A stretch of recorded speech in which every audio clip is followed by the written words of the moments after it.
लक्ष्मीच्या पावलांनी या मालिकेच्या आजच्या भागात आपण पाहणार आहोत की कला तिच्या बाबांना फोन करून सांगते, माझा आणि नैनाताईचा फोन आत्ताच झाला आणि आम्हाला तिचं लोकेशन कळालं आहे. मी आणि अद्वैत तिला शोधायला तिकडेच जातोय. आणि आपली नैनाताई काही पळून नाही गेलेली, तर ती कोणत्या तरी अडचणीत आहे. इकडे नैना मात्र आतून सतत दरवाजा ठोठावतच असते. राहुल स्वतःशीच म्हणतो, तुला फार हौस होती ना लग्न करायची नैना. तो त्यानंतर त्या ड्रायव्हरला फोन करतो आणि विचारतो, काय खबर आहे. ड्रायव्हर म्हणतो, मॅडमला अशा ठिकाणी बंद केलंय जिथे कधी कोणीही पोहोचू शकणार नाही. तुम्ही फक्त माझ्या पैशांचं बघा. राहुल म्हणतो, राहुलचं काम व्यवस्थित झालं की राहुल 110% मोबदला देतो आणि फोन ठेवून देतो. रोहिणी राहुलच्या रूममध्ये येते आणि त्याला विचारते, काय झालं. तर राहुल म्हणतो, काम झालेलं आहे आणि ती इकडे येण्याची काहीही चान्सेस नाहीयेत. MIDC माहिती आहे ना, तिथेच तिला बंद केलंय आणि तो तर किती भूलभुलैया आहे, तिथून स्वतः बाहेर निघणं सुद्धा मुश्किल आहे. ती इकडे येऊ शकणार नाही, मग आपण हे लग्न कॅन्सल करून टाकू. संगीताला मात्र खूप टेन्शन आलेलं असतं आणि ती म्हणते, जोपर्यंत माझी मुलगी माझ्या समोर येणार नाही तोपर्यंत मी अन्न पाण्याला शिवणार नाही. रोहिणी तिथे येते आणि म्हणते, यांची मुलगी तर 2 वेळा लग्नातून पळून गेली आहे. आणि आबा, तुम्ही सगळे या बाईचा विचार करताय. तुम्ही फसवलेल्या आईचा विचार करण्यापेक्षा फसवल्या गेलेल्या आईचा विचार करा. या घरातले मोठे आहात तुम्ही, हे लग्न कॅन्सल झालंय असं डिक्लेअर करा ना. रोहिणी गुरुजीला हात जोडून म्हणते, गुरुजी तुम्ही या, हे लग्न होणार नाही. तर लगेच संगीता उठून गुरुजींना म्हणते, नाही गुरुजी तुम्ही जाऊ नका. आणि रोहिणीला म्हणते, आत्याबाई मी तुमच्या पाया पडते, पण हे लग्न मोडून नका. माझी नैना पळून नाही गेली, कला गेली आहे ना तिला शोधायला, तर ती तिला नक्की शोधून आणेल. तर रोहिणी लगेच म्हणते, मग काय करायचं आपण, तिचा फोनसुद्धा लागत नाही.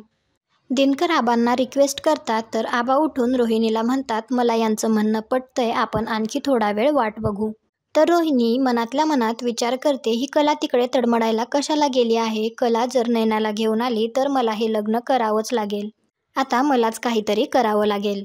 इकडे अद्वैत कलाला विचारतो, तिने स्पेसिफिक काही सांगितलं आहे का, कारण हा एक इंडस्ट्रियल एरिया आहे आणि इथे आपण सगळीकडे तिला शोधू शकत नाही. तर कला म्हणते, नाही ना, उलट तिचा आवाज ऐकू आला हीच खूप मोठी गोष्ट आहे आपल्यासाठी. तर अद्वैत कलाला म्हणतो, तू तिचा कंटिन्युअसली फोन ट्राय कर. कला तिला फोन ट्राय करत असते, परंतु तिचा फोन लागत नसतो. रोहिणी एक छोटंसं घड्याळ घेऊन येते आणि म्हणते, 45 मिनिटं म्हणजे पाऊण तास. या घड्याळात मी 45 मिनिटांचा अलार्म लावलाय. यात जेव्हा 45 मिनिटांचा अलार्म वाजेल तेव्हा हे लग्न मोडलं. म्हणजे पुढच्या 45 मिनिटात जर तुमची मुलगी परत आली नाही तर हे लग्न कॅन्सल. आणि मी माझ्या मोबाईलमध्ये 10-10 मिनिटांचा अलार्म लावते, त्याने तुम्हाला समजेल.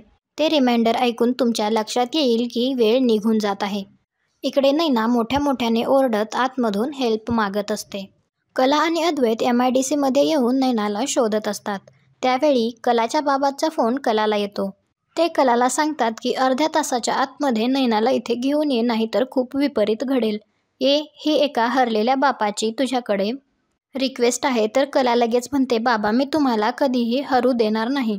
नैनाताई सापडल्याशिवाय मी घरी येणार नाही. फोन ठेवून देते. कला आणि अद्वैतचे त्यानंतर छोटेसे भांडण होतात. तर कला अद्वैतला म्हणते, आधीच बाबांनी मला सांगितलंय की अर्ध्या तासाच्या आत नैनाताईला घरी घेऊन ये आणि माझे 5 मिनिट तर तुझ्यासोबत भांडण्यातच गेले. आपण नैनाताईला शोधायला आलोय, तर नैनाताईला शोधू, चल लवकर. नैनाच्या आईबाबांना तर खूपच टेन्शन आलेलं असतं. तेवढ्यात दुसरं रिमाइंडर वाजतं आणि रोहिणी संगीताला विचारते, 20 मिनिट तर झाले, कुठे आहे तुमची नैना.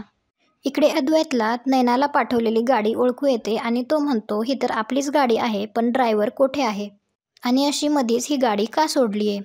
ते दोघे नैनाला शोधू लागतात. तेव्हा कला काजलला फोन करून विचारते, तू कुठे आहेस आणि तुला काही कळालं का. तर काजल नाही म्हणते आणि मी घराच्या बाहेरच आहे असं सांगते. तर कला तिला म्हणते, तू घरी जा आणि आईबाबांची काळजी घे आणि आबांची सुद्धा काळजी घे. मला काही कळालं तर मी लगेच तुला कॉल करून सांगते.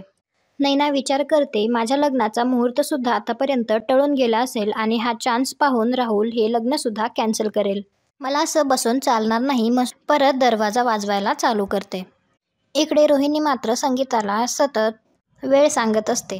तर आबा देवीला म्हणतात, तुझ्या मनात काय आहे. आत्तापर्यंत मी तुझी एवढी मनोभावे सेवा केली, पण या म्हाताऱ्या आबा चांदेकराची इज्जत आता तुझ्या हातात आहे. वाचव मला असं म्हणून आबा मोठमोठ्याने खोकायला लागतात. तर सगळ्यांना आबांची खूप काळजी वाटते. काजल पटकन पळत जाऊन आबांसाठी पाणी घेऊन येते. अद्वैत आणि कला नैनाला शोधतच असतात. अद्वैत कलाला म्हणतो, आपण इकडे शोधून मला नाही वाटत काही उपयोग होईल, कारण तुझी बहीण इकडे कशाला येईल. तू तिला परत एकदा फोन ट्राय कर. तर कला तिला फोन लावते. नैना फोन उचलते, पण फोन उचलताना कट होतो. कला तिला परत एकदा फोन ट्राय करते. तिच्या फोनची रिंग त्यांना गोडाऊनमधून ऐकू येते. लगेच ते दोघे त्या गोडाऊनकडे जातात आणि दरवाजा वाजवतात. तर नैना आतमध्येच असते. तर नैना आतमधून म्हणत असते, प्लीज मला वाचव. पण दरवाजाला लॉक असतं, त्यामुळे अद्वैत ते दरवाजाचं लॉक तोडून काढतो. कला नैनाला विचारते, ताई तू इथे कसं काय आलीस? तुला तर राहुलने गाडी पाठवली होती ना घ्यायला. तर नैना झालेला सगळा प्रकार कलाला सांगते. तर अद्वैत नैनाला म्हणतो, तुझ्याकडे फोन होता ना, मग तू फोन का नाही केला कोणाला? तर नैना म्हणते, इकडे रेंजच नव्हती. मग थोडी रेंज आल्यानंतर मी राहुलला फोन केला, परंतु त्याचा फोन स्विच ऑफ होता, म्हणून मी नंतर कलाला फोन केला. तर अद्वैत म्हणतो, मूर्ख आहे का हा राहुल? त्याने कसला ड्रायव्हर पाठवलाय? त्या ड्रायव्हरला मी आता सोडणार नाही. तर कला म्हणते, आत्ता हे सगळं बोलण्याची वेळ नाहीये. आत्ता फक्त तुझं आणि राहुलचं लग्न महत्त्वाचं आहे. तर नैना विचारते, कला आमच्या लग्नाचा मुहूर्त टळून तर नाही ना ग गेला? आणि आजचा भाग इथेच संपतो. पुढील भागात आपण पाहणार आहोत की राहुल आणि नैनाचं लग्न होतं. नैना आणि राहुल घरातील मोठ्यांचे आशीर्वाद घेतात. तर आबा त्यांना म्हणतात, तुम्हाला सगळ्यांच्या पाया पडायला सांगितलंय. तर नैना म्हणते, सगळ्यांचे तर आशीर्वाद घेतलेत ना आम्ही. तर आबा लगेच म्हणतात, तुम्ही कला आणि अद्वैतचा आशीर्वाद नाही घेतला. अशाच नवनवीन व्हिडिओजसाठी आपल्या चॅनलला सबस्क्राईब करा.